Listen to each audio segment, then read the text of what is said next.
Bonjour tout le monde. Ça fait 10 ans. Il y a 10 ans, sortait en décembre donc 2013 ce livre-là, le tome 1 de Un Français dans la tourmente 1939-1945 à l'époque.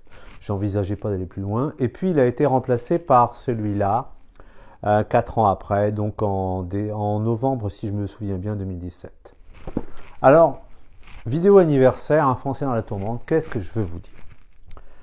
À l'origine, ce livre, j'ai pensé à un tome d'abord, quand j'avais 20 ans. Donc, et je voulais simplement rendre mémoire, rendre hommage à mon grand-père qui avait servi pendant la Seconde Guerre mondiale aux chasseurs d'Afrique et puis après au SPAI.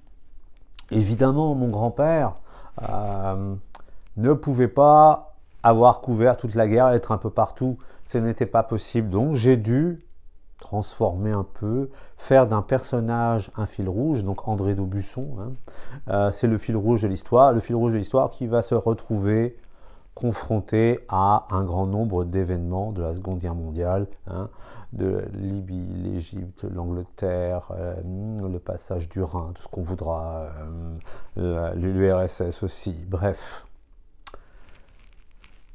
10 ans plus tard, c'est des milliers d'exemplaires vendus, je ne l'aurais jamais imaginé.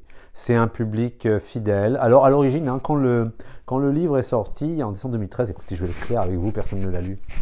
Personne ne l'a lu, enfin 2-3 achats et la famille, ouais, on va être sympa, on va t'aider. Pourquoi? Mais tout simplement parce qu'aucun éditeur n'en avait voulu. Pourquoi aucun éditeur n'en avait voulu? Parce que les éditeurs, trop généralistes, un roman historique, non, ça marchera pas, ça marchera plus. Et puis, les éditeurs plus spécialisés, Mitarian, un roman, ah non, mon public, il aime pas ça du tout, il veut des trucs hyper précis, hyper pointus, non, ça marchera pas. Donc, je l'ai fait tout seul. Et quand on fait quelque chose tout seul, dans un milieu qu'on connaît pas beaucoup, bien évidemment, ça marche pas beaucoup au départ. Donc, voilà, quelques exemplaires vendus. Puis après, le changement, ça a été décembre 2014.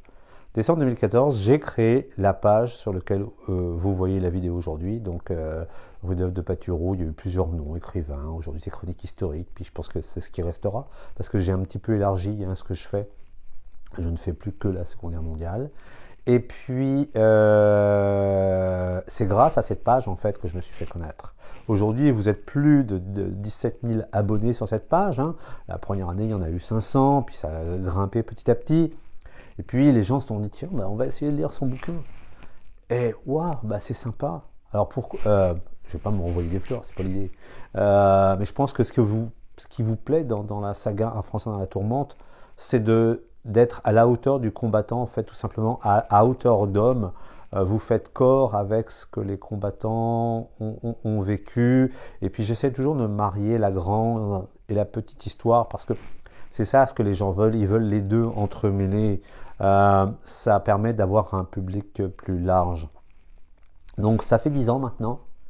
10 ans que la saga existe. La saga va se terminer en novembre 2024 avec le dernier tome sur la guerre d'Algérie. J'ai beaucoup hésité avant d'écrire sur le tome sur l'Indochine, puis les deux sur la guerre d'Algérie, parce que ce sont des cicatrices qui sont loin d'être aujourd'hui closes. Et puis je ne vous cache pas que je suis très honnête là-dessus. Autant la partie 39-45 a super bien marché, je vous dis des milliers d'exemplaires vendus. L'Indochine a aussi très très bien fonctionné parce que ce côté romantique de bataille perdue est quelque chose auquel le public adhère en fait assez curieusement. Ou parce que c'est justement, ça a un côté, on sait qu'on va perdre mais on va se battre jusqu'au bout. L'Algérie, c'est différent. Et puis, vous savez, je me pose la question, est-ce que j'aurais dû l'écrire ou pas? Mais bon, bref, c'est comme ça. En tout cas, il y aura bien un dernier tome, un 10e, et puis la saga sera clôturée. Donc voilà, ça fait 10 ans que j'ai démarré l'aventure. J'aurais jamais imaginé ce qu'elle deviendrait, donc entre la page et ses abonnés, les chroniques historiques, le fait aussi que ça trouve un public, et puis jour après jour, j'ai beaucoup de très bonnes critiques. Donc voilà, on continue. L'année prochaine, on va sortir en février, enfin en mars, en mars. Le tome 3 de mon autre saga sur les rouges, hein, sur la guerre du Pacifique. Et puis, donc là, il restera encore un tome à venir. Et puis, en juin, je vous avais dit ça serait en février 2025. Bah non, ça sera en juin 2024. Premier tome de ma saga sur le Moyen-Âge, Le sang des royaumes. Premier tome qui s'appellera L'écuyer de la reine. Et là, je pense que vous allez beaucoup aimer, en tout cas j'espère.